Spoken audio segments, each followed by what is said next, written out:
Hey Canucks fans, the Canucks have a massive opportunity this offseason between the expansion draft, the entry draft, and the trade deadline to improve their team.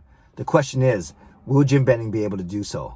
I'm Clay Emo, I'm at Canuck Clay on Twitter, I'm at Clayton Emo on Instagram. I'm the founder of the GLCPC, the Good Looking Canucks Positivity Club, and this is my Canucks take, all in one take. It's Clay's Canucks commentary for Friday, March the 12th. This is where we get Canucks insight that's positive and timely. I want to give a shout out to my Hall of Fame members, Jens95, simalexander, Justin Credible, nucksfan number 29, and Lucas Gates. Thanks for your continued support, and thanks to the support of members of all levels. You are listed in my video description. If you want to become a member of the CCC Crew, simply press the join button underneath this or any of my videos, or click on the memberships tab in my YouTube channel. This weekend, I'll be announcing details of my giveaway in partnership with my sponsor for my post-game live streams, Monkey 9 Brewing out of Richmond. Excited to partner with them, excited to have their support for the rest of the season, and look for that giveaway on my Instagram channel. So make sure you follow me there at Clayton Emo. It's my full name. And then, I also put details of the giveaway, YouTube, Facebook, and Twitter. I'll talk about Edmonton versus Vancouver tomorrow because they don't play until tomorrow.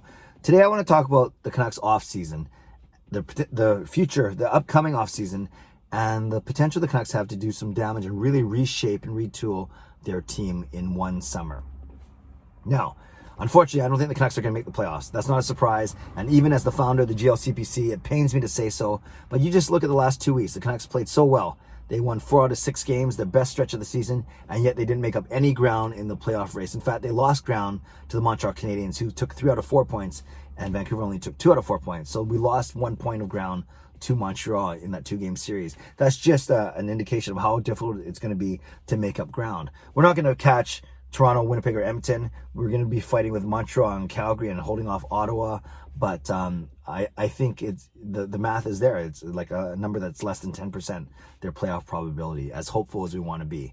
And on one hand, it's probably a good thing that the Canucks haven't rattled off 6, 7, 8 wins in a row, because then Jim Benning might make a trade that could hamper us in the future. And that's kind of what I want to get to today. Looking at our draft picks, looking at the draft, expansion draft, and the trade deadline, all those three things together. We know that in the 2020 draft, we didn't have a pick until the 3rd round. You guys know how it was kind of boring. We didn't have a lot of interest in it, and we don't even know if any of those players are going to work out. It could be a very weak draft class, comparably speaking. And that's because the 1st round pick was gone in the trade for JT Miller. The 2nd round pick was gone in the trade for Tyler Toffoli. And, JT Miller's still with us, big part of the team. Toffoli, we traded a 2nd round pick, Schaller, Madden, a conditional 4th rounder, all the way, and we only got a few games out of Toffoli. We didn't know what was going to happen when we traded for him, but that's unfortunately the end result. So I think the Canucks should be certainly interested in having more assets as opposed to giving assets away, future assets, I should say. Now, we know that there's a bunch of UFAs on the Canucks roster, a lot of them with some type of modified no movement or no trade clause. But just because they're allowed to name a few teams they don't want to be traded to, doesn't mean you can't explore the other half of the league that they can be traded to. So we know that Alex Edler, he's the least likely to move because he's got a full no movement clause. And I think out of respect, I don't think they're going to ask him to waive it. But there is Brandon Sutter, there is Tanner Pearson, there is Jordy Ben, there is Travis Hamonic. So there's at least 4 or 5 other players that the Canucks could look to move out. And you're not going to get a home run trading Tanner Pearson alone. You're not going to get a home run trading Brandon Sutter alone. But if you take the combined assets that you might get, a 2nd or 3rd rounder for Pearson, a 3rd or 4th rounder for Sutter, a 6th or 7th rounder for Benner or Hamonic. Now you have 4 or 5 players, 4 or 5 assets at least, that you would, 4 or 5 more assets you have than if you let those guys simply walk for free. And we've seen Jim Benning do both. There's one summer he did really well where he traded, the trade deadline I should say, where he traded away Alex Burrows for Jonathan Dahlin, who we had high hopes for at the time. And then we traded away Yannick Hansen for Nikolai Goudobin, who we had high hopes for at the time. But at least those were risks worth taking because Hansen and Burrows were out of the league the next year. So those were actually really good trades, despite the fact that Dahlin turned into Linus Karlsson. And then we don't know, was it Karlsson that he turned into? Yeah, it turned into Karlsson, right? And then we don't know, I don't even know who Godolphin turned into now. I guess no one, because we let him go. We didn't trade him. But regardless, those are good trades at the time. Contrast that to the trade deadline where Dan Hamhuis and Radim Verbata were going to become UFAs, and we didn't sign them. We didn't trade them, I should say, for anything, for any assets. So in essence, they were gone on July 1st for nothing. So we don't want that to happen with, like I said, Edler's going to be the tough one, but definitely for Sutter and Pearson, Ben and Hamnick, all four guys could be useful depth players on a team loading up for a playoff run. Now, with the picks that we get from those guys, let's say, for instance, just to make it simple, we get draft picks for them. We don't get any roster players. We get draft picks for them. What you can do with the expansion draft coming up is you can leverage those draft picks to go after teams that are going to end up, with the chance of losing players to Seattle for nothing. Let me explain. Vancouver's not going to be in this problem because we're going to have to find guys to protect. We're not going to have a problem with losing guys, with guys being unexposed, with guys being exposed for the expansion draft. We're not in any fear of losing a really, really high quality player. But there are other teams around the league that, because of how well they've assembled their team, they simply can't protect everyone that they want to. And that's where the Canucks' opportunity lies. So let's say, for instance, this is an example. Let's say Carolina has got 4 defensemen they want to protect, but they can only protect 3. So that means they're going to leave a pretty good defenseman exposed.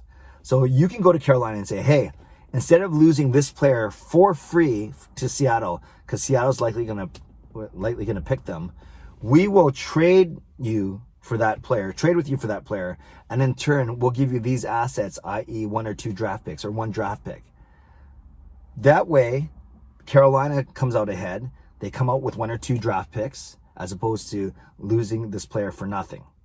Of course, the Canucks then have a player that could have a decent impact on their team because it was a player that Carolina did not want to expose in the first place. So again, that's an example, but that's an example of how the Canucks can leverage their position and go after teams who basically can't protect everyone that they want to. Now, a lot of teams in Canucks position are going to do this. So it's not like the Canucks are the only team that are going to be able to do this. But for every team that won't have a problem protecting who they need to, there are going to be other teams that are looking at creative ways to not lose assets for nothing. And that's what Vegas did. That's what happened in the Vegas expansion draft. Vegas did well on 2 fronts, actually.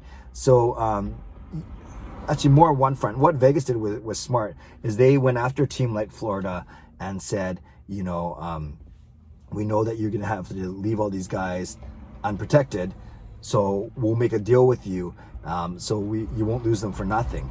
But then, or other teams were making these trades where, hey, don't touch this guy, but we'll give you this guy. That's probably a better example. So Florida said, hey, we don't want you to pick these guys, but so instead we'll trade you this guy as long as you don't protect this, don't take this other guy. And that's how Vegas was able to build the roster so well. So that's not the perfect example compared to Vancouver, but when you combine that with what other teams were probably doing, third-party teams saying, hey, we know that you might lose a guy to Vegas back 3 years ago, we'll trade you some assets for him so you don't lose him for nothing. I think that's what we're going to see more of this year with Vancouver and Seattle and with the NHL in particular. Because I think the NHL learned their lesson from dealing with Vegas 3 years ago, that they don't want to, kind of get hooped that way and end up giving more assets away than they needed to help Vegas specifically. Rather, I think there's going to be a lot of avenues to do what I just explained with Vancouver's example, for example, is using a third-party team, going after that third party and saying, hey, instead of dealing with Seattle directly, and you might end up on the short end of the stick, deal with us. We'll give you a couple assets and we'll take that player off your hands so you don't lose him for nothing. So that sounded a little complicated, but I think you guys know what I'm getting at. Really, this is what I think the Canucks can do. They got to make a decision to move from their UFAs, i.e. Sutter, Pearson, Ben, Hamnick. 2, you trade them to teams that, obviously that need help for their playoff run, regardless of what you get back, either roster players or draft picks. You take those draft picks, hopefully, that you get, and then you can use those as leverage to go after teams, third-party teams, that might be affected by the Seattle expansion draft. So it's a threefold plan. It'll take a bit of strategy, probably articulate a little bit better when I just did it, but that's what you do. You trade our UFAs for draft picks, then you get those draft picks, and you use them to go after teams that might need help ahead of the Seattle expansion draft.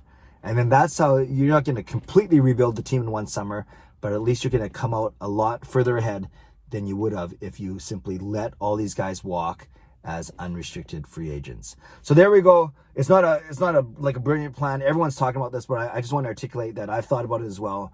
And the Canucks need to be able to do something like this, to think creatively. It's going to be a buyer's market. So get out in front of it and get your guys out there and start getting on the phone. And don't, Jim Benning kind of hinted that he was going to let people call him about his players. I think that's the wrong thing. Jim Benning's got to be on the aggressive, on the offensive, I should say. He's got to be aggressive. He's got to be on the offensive, not the defensive, and initiate those calls as opposed to wait for those calls to come in. Because if you wait for those calls to come in and they don't come in, you're hooped with 4 or 5 UFAs that walk away for absolutely nothing. And that would be the absolute worst case scenario for this team going forward. Okay, Canucks fans, it took a while for me to get there, but I think I laid it out properly. Again, trade pending UFAs for draft picks. Use those draft picks to go after teams that may be affected and may not be able to protect everyone they want to for the Seattle expansion draft. Let me know what you think of that plan. Let me know if that makes sense. But more importantly, let me know if you think the Canucks will be able to pull something like that off. I love to read your comments below, so make sure you leave a comment. I will read, react, and reply as always. Subscribe if you'd like to. Like this video if you'd like to. Become a member of this channel if you'd like to. Stay safe, stay healthy. Take care of yourselves and take care of each other. Have a great day. God bless. And go Canucks go.